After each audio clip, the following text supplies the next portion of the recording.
এবার ভোট দিব কিসে, এই জিনিসটা চিন্তা করে পাইতাছি না।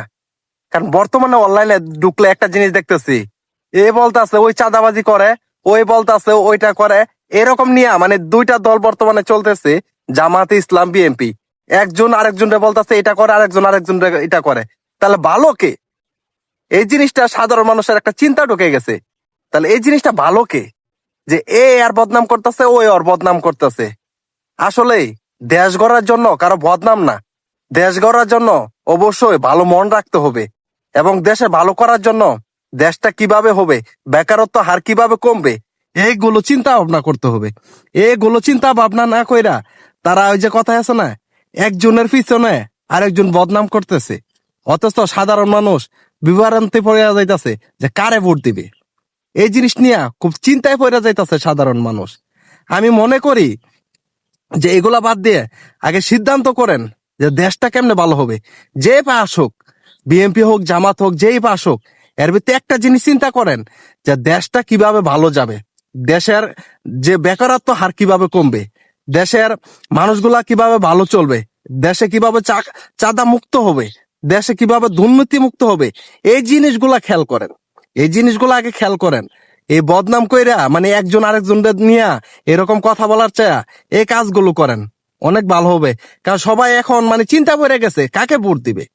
এই জিনিসগুলা অনেক হচ্ছে এখন, যে এ দল বলতাছে এটা, ওই দল বলতাছে এটা, এরকম কিছু সমস্যা দেখতেছি ইদানিং, যে একজন আরেকজনটা ছাড় দিতেছে না, বা একজন আরেকজন এ বলতাছে যে এই সমস্যা, তার ভিতরে আরেকজন বলতাছে চাঁদাবাজি, বা এরকম মানে দেখতেছেন তো আপনারা। তাহলে ভোটটা দিব কিসে, ভোটটা দিব কিসে, এই জিনিসটা বলেন আপনারা। নিজেরা যদি এরকম করেন তাহলে সাধারণ মানুষ তো অবশ্যই বিভ্রান্তিতে পড়বে। তার চাইয়ে বলেন আগে চিন্তা ভাবনা করেন যে দেশটা কিভাবে করলে উন্নত হবে। একটা সাধারণ মানুষের যে আশা দিয়ে গুলা নিবেন, আপনারা যদি জয় হন, যে কেউ তো জয় হবেন, যে কেউ পাশ করবেন, সাধারণ মানুষগুলা কিভাবে মানে আশা নিয়ে ভোটটা দিতেছে, তাদের আশাগুলো কিভাবে পূরণ করা যায়, এই জিনিসগুলা নিয়ে ভাবেন। এবং সাধারণ মানুষ এবং দেশ কিভাবে ভালো হবে, এই জিনিসগুলা ভাবেন। কারণ দেশ ভালো সব ভালো, দেশ ভালো সরকার ভালো সব ভালো। কারণ দেশের মানুষ যদি শান্তিতে থাকে তাহলে সবকিছুই ভালো। তাহলে যারা ভোট দিছে তারাও একটা তৃপ্তি পাবে। কেমন তৃপ্তি পাবে জানেন? যে ভালো জায়গায় ভোট দিতে পারছি, ভালো জায়গায় ভোট দিতে পারছি। তো এই জিনিসগুলা খেয়াল করেন। আপনারা কেউ এই জিনিসগুলা না খেয়াল কইরা সমাবেশ করতেছেন, একজন আরেকজনকে মানে নিয়ে কথা বলতেছেন। এগুলা কথা থেকে বেরিয়ে আসেন, বেরিয়ে আসা দেশের কিভাবে উন্নয়ন হবে, দেশের কিভাবে কাজ করা যাবে।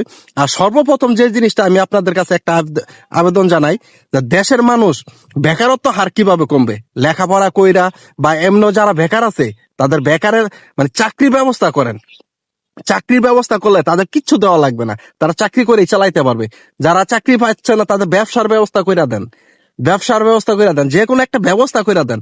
তাহলে বেকারত্ব হার কমাইলে দেশে দেখবেন এই চুরি বলেন, মানে যত চাঁদাবাজি বলেন, এগুলো সবকিছু কমে আসবে। কারণ কি জানেন, মানুষের যদি চাকরি থাকে অন্যদিকে যাবে না। যখন একটা মানুষ বেকার হয়ে যায় তখন তার মাথায় অনেক টেনশন রেখে যায়, সে কি করবে, কোন কাজ করবে, কোথায় যাবে।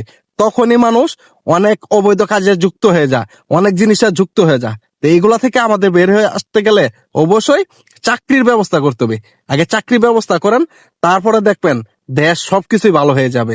আশা করি হয়তো আমার কথাতে অনেকে ভুল ত্রুটি মনে করেন না, যদি ভুল ত্রুটি হয়ে থাকে ক্ষমা দৃষ্টিতে দেখবেন। কিন্তু যে কথাগুলা বললাম অবশ্যই একটু জানিয়ে যাবেন যে দেশের ভিতরে বর্তমানে বেকারত্ব হার বাড়াইলে সবকিছুই ভালো হবে নাকি, এটা অবশ্যই কমেন্টে জানিয়ে যাবেন।